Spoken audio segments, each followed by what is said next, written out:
Hey friends, if you encounter the error, this site can't be reached in Windows 11, then please watch this video. Now in 90% cases the site is down and you cannot access it at all. So you can try on a different browser if it helps or not, or a different computer. But if you want solutions for your system, and then here's what you can do. First of all, switch off your router and the computer, both the devices. Now switch on the router only and wait till the lights are stable, and once they are, then switch on the computer. The next solution is a network reset. So right click on the start button, select settings from the menu. Now go to the network tab on the list on the left hand side, select advanced network settings in the right pane, select network reset, click on reset now, and finally click on yes.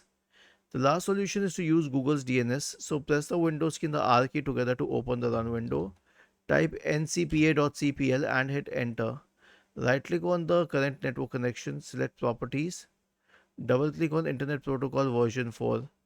Select the option that use the following DNS server addresses. Type 8.8.8.8 in the preferred one and 8.8.4.4 in the alternate one. And click on OK and then on OK once again. Was this helpful? If yes, then please subscribe to the channel. If not, then let us know in the comment section of the video on how we could help you further.